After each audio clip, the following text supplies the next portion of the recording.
2018 లో ఏదైతే ఆర్ఎస్ ప్రవీణ్ కుమార్ గారు 2018 లో చైర్మన్ ట్రిబ్ గా ఉన్న నోటిఫికేషన్ కాపీ ఇది.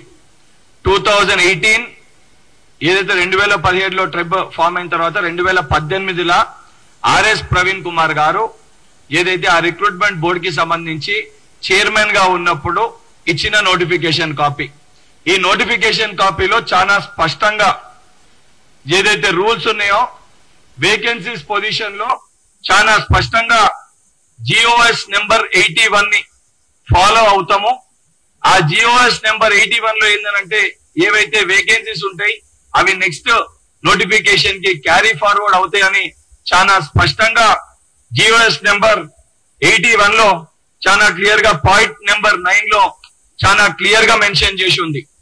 ఈ జిఓఎస్ నెంబర్ 81 కూడా ఏదైతే 22/2/1997 లో జిఓఎస్ నెంబర్ 81 వచ్చింది. దాన్ని చాలా క్లియర్ గా జిఓఎస్ నెంబర్ 81 ని అదే అంశాన్ని 2018 ఆర్ఎస్ ప్రవీణ్ కుమార్ గారు సార్ మీరేదైతే చైర్మన్ గా ఉన్నప్పుడు మీరు అదే రూల్ పొజిషన్ ని పెట్టి జిఓఎస్ నెంబర్ 81 ని ఫాలో అవుతామని చెప్పి మీరు దాని ప్రాతిపదికనే ఆ రోజు మీరైతే ఉద్యోగ భర్తీ ప్రక్రియని మీరు నోటిఫై చేసి మీరు ఉద్యోగాల్ని భర్తీ చేయడం జరిగింది. ఈ రోజు మీరు ఆ రోజు 2018లో నిజంగా చిత్తశుద్ధే ఉంటే ఏదైతే ఆ రోజున్న బీఆర్ఎస్ ప్రభుత్వానికి మీరైతే సంబంధించి ఆ బోర్డు చైర్మన్ గా వ్యవహరిస్తున్న మీరు దీని వలన ఇబ్బంది జరుగుతుంది.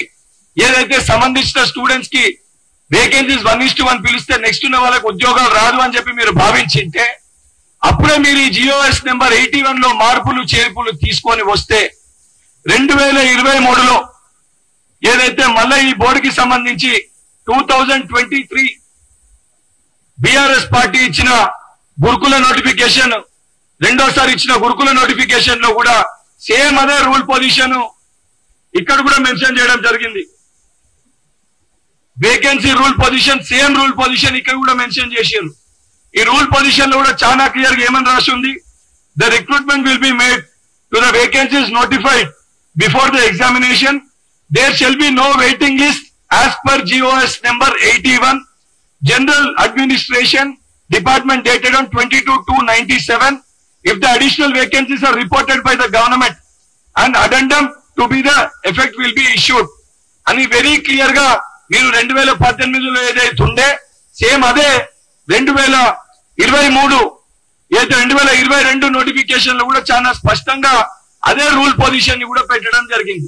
దీన్ని బేస్ చేసుకుని 2018లో ఎప్పుడైతే మీరు చైర్మన్ గా ఉండే నిజంగా ఈ వాస్తవ పరిస్థితులు సరే మీ లెక్క నేను పెద్దగా చదువుకోకపోయినా సార్ నేను ఒక డాక్టర్ని కాకపోతే మీరు రిక్రూట్మెంట్ బోర్డు కి సంబంధించి మీకు పూర్తి అవగాహన ఉంది కాబట్టి దూరదృష్టితోటి మీరు ఆలోచిస్తా ప్రతి సమస్య పైన పదే పదే మీరు మాట్లాడతారు కాబట్టి 2018లో నిజంగా దూరదృష్టితోటి మీరు ఆలోచించింటే ఆ రోజు ఈ వాస్తవాలు ఆ రోజున్న బీఆర్ఎస్ ప్రభుత్వానికి మీరు వివరించింటే జిఓఎస్ నెంబర్ 81 లో మార్పులు చేర్పులు తీసుకొని వచ్చింటే 2022లో సేమ్ అదే రూల్ పొజిషన్ వచ్చేదా? మొదటి ప్రశ్న. ఇంకొకటి బహుశా మీరు మర్చిపోయారేమో ఈ రోజు మీరు బీఆర్ఎస్ పార్టీలనే ఉన్నారు. బీఆర్ఎస్ పార్టీలనే ఈ యొక్క మీరే అన్నారు మేమిచ్చిన నోటిఫికేషన్లు మీరు ఇస్తున్న ఉద్యోగాలు అని. మీరిచ్చిన నోటిఫికేషన్ లోనే ఈ ప్రాబ్లంలు ఉన్నాయి.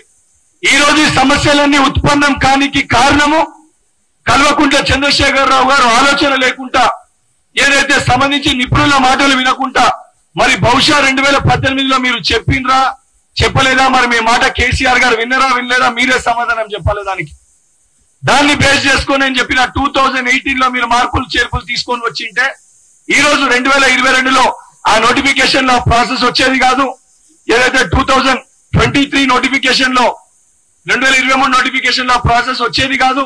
ఈ రోజు ఆ సమస్య ఉత్పన్నం అయ్యేది కాదు.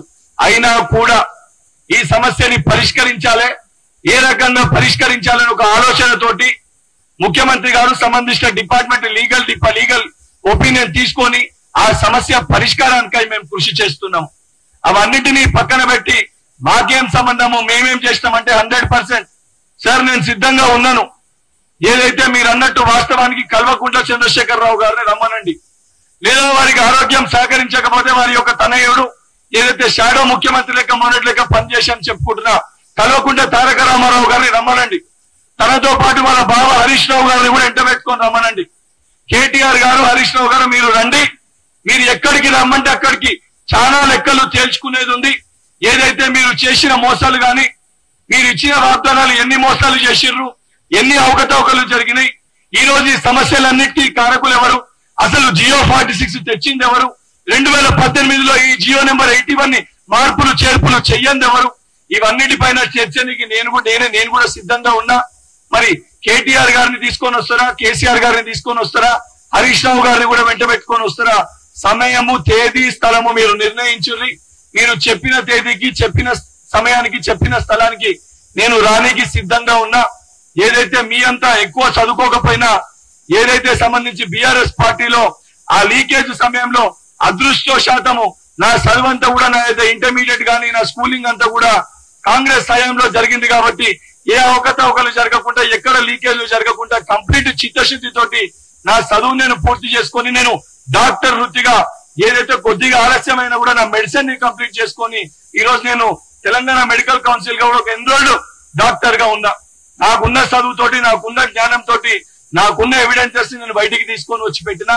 ఎక్కడన్నా నా తరఫున తప్పులు జరిగితే నేను అంగీకరించి సిద్ధంగా ఉన్నా తప్ప 80,000 పుస్తకాలు చదివినా, 90,000 పుస్తకాలు చదివినా నాకంటే పెద్ద జ్ఞాని ఈ భూమి పైన లేడని చెప్పని కేసీ గారి యొక్క వ్యవహారం లెక్క నా వ్యవహారం ఉండదు సార్. నాకు చాలా స్పష్టత ఉంది.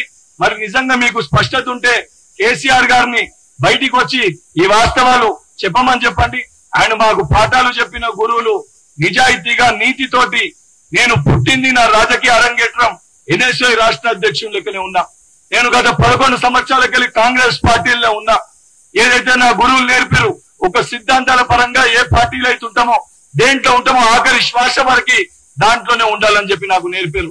నేను సంవత్సరానికి 3 పార్టీలు, ఏదైతే 3 వ్యక్తుల దగ్గరికి పోయే ఒక వ్యక్తిత్వం నాది కాదు. వాస్తవానికి నిజంగా మీకు చిత్తశుద్ధి ఉంటే బీఆర్ఎస్ పార్టీని గతంలో మీరు తిట్టిన మాటలు, బీఎస్పీ పార్టీలో మీరు ఉన్నప్పుడు గడీల గురించి మాట్లాడిన మాటలు, అవన్నిటినీ గుర్తు చేసుకొని అన్ని విషయాలపైన ఆ కుటుంబం, కల్వకుంట్ల కుటుంబంకి ఒకరిని, తన్నీరు హరీష్ రావు గారిని వెంట పెట్టుకొని వస్తే మీరు ఎక్కడంటే అక్కడ బహిరంగ చర్చకి నేను సిద్ధంగా ఉన్నాను. ఇప్పుడు దీన్ని ఉద్దేశించి ఏదైతే మా ఎస్సీసీఎల్ చైర్మన్